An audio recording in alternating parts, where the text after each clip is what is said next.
وفجأة قالت بصوت عالي: أنا مش مصدقة عيني، معقولة انتم؟ طب ايه اللي جابكم هنا؟ وعرفتوا المكان هنا ازاي؟ أنا لازم أروح أمسكهم وأعرف عملوا معايا كده ليه، وايه اللي جابهم هنا عند جوزي. ولسه سامية هتسألها مين دول، جريت عليهم ومسكت فيهم وفضلت تصوت وتضرب فيهم وتقول لهم انتوا مين وعملتوا معايا كده ليه، فضحتوني وخربتوا بيتي منكم لله، وانتوا ايه اللي جابكم هنا؟ الشاب والشابة بصولها باستغراب واستنكار ونكروا معرفتها ومعرفة أي حاجة من اللي هي بتقولها، لدرجة إن قالوا عنها مجنونة، والناس اتلمت حواليهم. أنا عارفاكوا كويس وعمري ما هنساكوا، عملتوا فيا ليه كده؟ حرام عليكم، أنا عملتلكم ايه بس؟ احنا أول مرة نشوفك، انت مين؟ لا حول ولا قوة إلا بالله، انت أكيد مش طبيعية. يلا خلينا نمشي يا ابني، مش ناقصين جنان. لأ مش هاسيبك إلا أما أعرف عملتوا فيا كده ليه، وتطلعوا معايا عند جوزي وتعترفوا ليه على كل حاجة. وبعدين هو انتوا تعرفوني منين؟ وعملتوا ليه كده معايا؟ هو انتوا ساكنين هنا في العمارة؟ بس أنا ما شفتكوش قبل كده، أنا واحدة في حالي ومعرفش حد من الجيران، وعمري ما أذيت حد منهم. يلا، دي باين واحدة تعبانة نفسيا، واحنا مش ناقصين. أنا عارف ازاي اسيب واحدة مجنونة زي دي تمشي لوحدها في الشارع كده، تطلع جنانها على الناس. وزق سالي على الأرض ووقعت، وشد اللي معاه ومشي. وسالي بتحاول تقوم تقف، وهي بتقول لأ، مش هسيبكم، مش هسيبكم وهاخد حقي. في ايه يا بنتي؟ فهميني مين دول؟ دول اللي فضحوني وضيعوني، منهم لله. طب يلا يا بنتي نمشي. وخدتها ومشيت. انت متأكدة ان هما فعلا؟ يمكن يتهيألك، اصلهم نكروا انهم يعرفوكي اصلا. وبعدين ايه هيجيبهم في العمارة اللي كنت ساكنة فيها؟ معقولة هما جيرانك وانت عمرك ما شفتيهم ولا تعرفيهم؟ اكيد في حاجة غلط. مش عارفة، مش عارفة ايه اللي جابهم في العمارة، بس انا فاكراهم كويس. ليه؟ لو انت متأكدة ان هما واول مرة تشوفوهم في العمارة يبقى اكيد يعرفوا جوزك. ايه؟ يعرفوا جوزي ازاي؟ يعني جوزي هو اللي عمل فيا ده؟ طب ليه؟ معقول؟ ده انا طول عمري مراعياه ومحافظة عليه وعلى بيته. انا مش قادرة اصدق وهتجنن، لا، مش معقولة. معقولة يدمر حياة مراته وشريكة حياته أم وبنته، ويفضحني ويجيب العار لحد عندي وعنده وعند بنتي؟ ده يبقى مجنون، أنا هتجنن. اهدي يا سالي، اهدي، انت حامل يا بنتي، وكده غلط عليك وعلى الجنين. جنين؟ جنين ايه اللي خاف عليه؟ ده انا المفروض ان اخاف انه يخرج للدنيا دي، دنيا الغدر. ومين؟ من اقرب الناس ليك، اللي بتبقى فاكرهم دنيتك، واللي بتبقى مسلمهم روحك، عشان هما في الاخر يعملوا كده بكل سهولة. ما يمكن جوزك مظلوم وملوش علاقة بالموضوع. اهدي شوية خلينا نفكر. انا كل اللي قلته مجرد احتمال، مفيش شيء مؤكد. لا، بس انت عندك حق وكلامك حقيقي فعلا، لاني انا افتكرت حاجة كمان ما فكرتش فيها غير دلوقتي، لاني كان عمري ما يخطر على بالي ان جوزي يعمل كده. حاجة ايه؟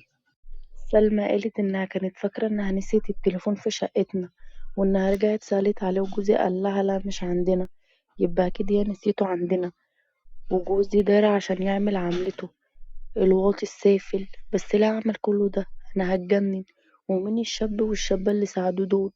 وحكايتهم معاه ايه؟ اهدي يا سلا عشان خاطري، بكرة هيبان كل حاجة. وبقولك ايه، انت لازم تراقبي العمارة، واول ما تلاقيهم داخلين العمارة تطلعي وراهم وتشوفيهم ايه حكايتهم. بس المهم انك متأكدة ان هما، لحسن يطلعوكي مجنونة في الاخر. هما طبعا، هو انا ممكن انساهم؟ دي صورتهم مطبوعة في عقلي. تمام يا بنتي، يبقى انت تراقبي الدنيا هناك وزي ما قلتلك، اول ما يظهروا تاني تطلعي وراهم على طول، وانت هتفهمي كل حاجة. ده انا مش هسيبهم ولاد الكلب دول. وفعلا كانت كل يوم تقوم من الفجر تعمل شغل البيت وتجهز الفطار وتصحي سامية يفطروا، وتنزل من صباحية ربنا على الشارع وتقف من بعيد. بس للأسف عدى يوم واتنين وتلاتة وعدت الأيام ومفيش أي أثر ليهم، لحد ما يأست من إنهم يظهروا تاني. راحت لهم على الشقة التانية اللي كانوا فيها، بس للأسف الشقة مقفولة. رجعت لسامية وهي يائسة تماما من الأمر، وقالت لها: الظاهر مفيش فايدة، ده أنا شكيت إن اتهيألي إن هما اللي شفتهم آخر مرة. طب بقولك ايه، آخر محاولة لازم تعمليها إنك تراقبي جوزك، أصل برضه ايه اللي ممكن يجيبهم العمارة بتاعتكم إلا لو ساكنين فيها أو جايين لجوزك. مش معقولة تصدف للدرجة دي إنهم يكونوا جايين لحد تاني في العمارة. وفعلا تاني يوم راحت على الشارع واستنت لما نزل ومشيت وراه تتأكد إنه رايح على الشغل على طول، وفعلا لقيته رايح على شغله. رجعت وقفت عند العمارة، ولما قرب ميعاد عودته من الشغل اللي هي عارفاه رجعت وانتظرته عند الشركة، واستنته لحد ما يخرج عشان تتفاجئ بالمفاجأة اللي وضحت لها كتير من الأمور. لقت البنت الشابة اللي فتحت باب الشقة ليها خارجة مع جوزها من باب الشركة وماشيين جنب بعض. هو بيقول لها امشي كويس لحد ما نبعد شوية، احنا لسه مرتبطناش رسمي وقدام الناس، وهي بتقول انا مبيفرقش معايا حد من الناس. سالي واقفة في ذهول وفضلت تعيط لدرجة إن الدنيا لفت بيها وكانت هتدوخ وتقع، بس مسكت نفسها وما حستش بنفسها إلا وهي راحت ناحيتهم وكأنها أسد عايز ياكل فريسته، ومسكت فيه وسط الناس كلها وذهول من الناس كلها ومن الشاب ومن كل اللي حواليهم، ونزلت ضرب فيه بالكفوف وقعدت تقوله انت اللي متفقة معاه عشان تفضحني وتعرني وتخلص مني. ابعدي ابعد عنه، انتي مين انتي يا مجنونة. اه يا ساقطة يا خطفت الرجالة، يعني ما كفكيش انك خطفتي كمان عاوزة توسخي سمعتي يا وسخة يا سفلة. بس ازاي هلوم عليكي وانا الحيوان اللي كنت عايشة في احضانه وشايلة اسمه واللي شرفي من شرفه وانت عليه يعمل فيا كده. بس انا عاوزة اسألك سؤال واحد قدام كل اللي واقف، ليه عملت فيا كده؟ ليه كنت عاوز تشيلني العار بلا داعي؟ ما كنت طلقتني وغرتي يا سيدي تشبعوا ببعض، ليه تجيب ليا وليك ولبنتك العار؟ كله ده عشان السقطة دي؟ منك لله منك لله، انت اتكلم. فضلت تضرب فيه وهو ما بينطقش بكلمة ولا حتى بيوقف ضربها، لحد ما اتفاجئت بالشاب اللي كان معاها في الشقة. ابعدي عنه، انت ايه ورانا في كل حتة؟ هو مش خلاص طلعك ورماكي في الشارع؟ عاوزة منه ايه؟ غوري بقى، غوري. زقها على الأرض وقعها، واتحرك حازم جوزها أخيرا وخرج عن سكوته وذهوله وضرب الشاب وقاله ملكش دعوة بيها، ابعدوا عني، انتوا ايه بقى ارحموني، منكم لله، خربتوا بيتي وضيعتوني وبنت مرضت بسبب بعد امها عنها. ابعدوا عني بقى ابعدوا عني واعملوا اللي تعملوه، عاوزين تفضحوني افضحوني ولا اقول لكم هفضح نفسي.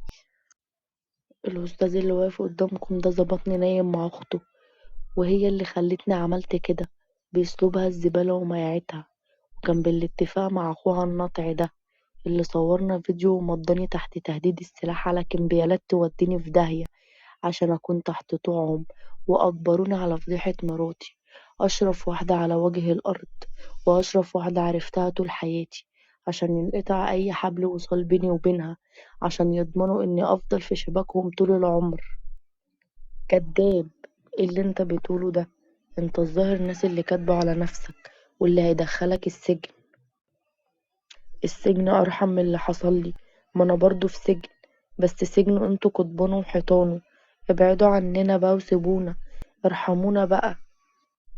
والله لاسجنك، والله لاسجنك طول العمر. سامحيني، سامحيني. مش عاوزة اسمع حاجة تاني، انا مش مصدقة اللي سمعته. يعني انت خنتني وعشان تحمي نفسك تركبني انا العار وتفضحني؟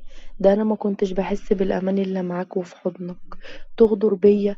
منك لله، انا عاوزة بنتي ومش عاوزة اشوف وشك تاني. ارجوكي سامحيني ارجوكي، انا مش هسامح نفسي طول العمر، وخليكي جنبي، انا محتاجلك، واللي حصل ده كان غصب عني. غصب عنك ازاي؟ هو انت تضحي بيه عشان تنقذ نفسك؟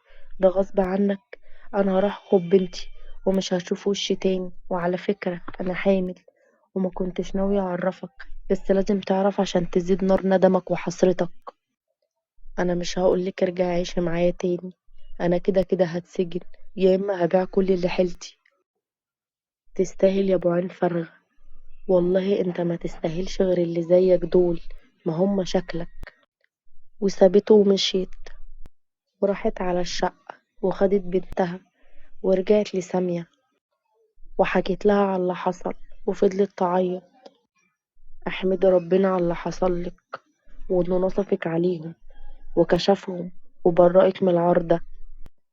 ومرت الأيام، واللي واخدين الكمبيالات على حازم فضلوا يساوموه لما بيعوه كل اللي حيلته وأخدوا منه كل اللي معاه وعطوه الكمبيالات، وهو خسر كل شيء بسبب نزوة أو غلطة أو لحظة ضعف. كان فاكر إنها هتروح لحالها مجرد من إنه هيتمتع بيها، وانتهى أمرها وتروح لحالها.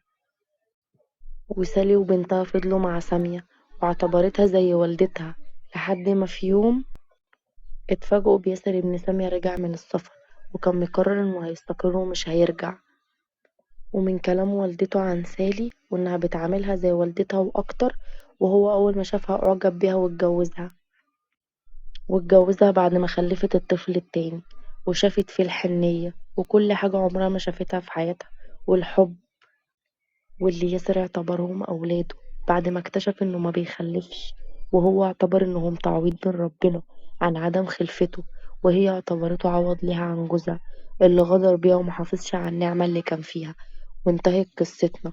يا رب تكون عجبتكم، ممكن لايك واشتراك